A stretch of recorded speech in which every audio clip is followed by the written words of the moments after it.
Oui, merci pour ces 4 jours de réflexion aux assises pour préparer la célébration, une grande célébration de la résurrection du Christ en 2033. Je crois que Olivier Fleury a eu vraiment une vision qui tombe à point, hein, à ce moment où le monde traverse pratiquement 3 types de crises. La crise identitaire, je dirais même morale, la crise environnementale et la crise sécuritaire.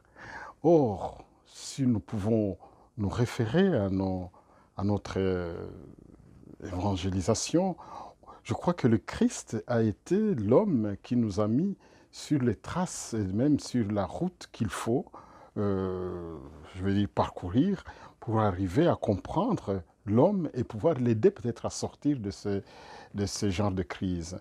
On sait très bien qu'aujourd'hui, par exemple, le monde a besoin d'une autre manière de penser, d'une autre manière de vivre avec l'autre. Or, tout ça est dans l'évangile, dans la parole. Et évidemment, l'Église a fait beaucoup. Enfin, ça fera 2000 ans depuis que le Christ est ressuscité. Et donc, si nous pouvons révisiter les paroles de l'Évangile, les paroles de la Bible, nous pouvons facilement trouver des réponses à nos questions actuelles.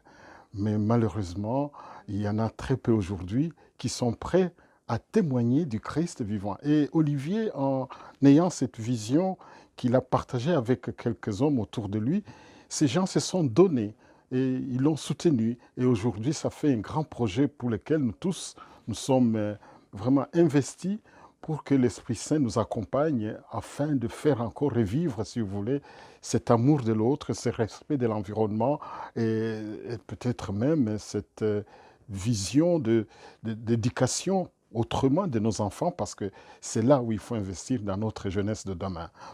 Voilà, je félicite particulièrement les organisateurs de ces 4 jours de réflexion qui se sont mis là-dedans en soutenant le projet d'Olivier sans être payés. Ils y ont mis de leur temps, sans qu'ils soient payés. On sait très bien que des 4 journées de réflexion dans certaines entreprises ou dans certaines universités, ça coûte cher. Et là, évidemment, tous ces gens-là que j'ai vus vraiment s'investir corps et âme, matériellement, parce que je ne sais pas combien ils ont mis dedans, mais en tout cas, il faut vous dire franchement que l'Esprit Saint agit déjà à travers ces gens, et il a déjà parlé à Olivier, et que Dieu continue à bénir, à les éclairer pour que ces projets aillent à terme de ce que nous espérons. Merci beaucoup pour ce moment de partage, et nous avons eu l'occasion d'ailleurs, grâce à l'église de Béthanie, de partager non seulement la parole, mais de réfléchir aussi sur tout cela. On a fait d'une pierre deux coups. Dieu merci et merci à l'Esprit Saint qui nous accompagne.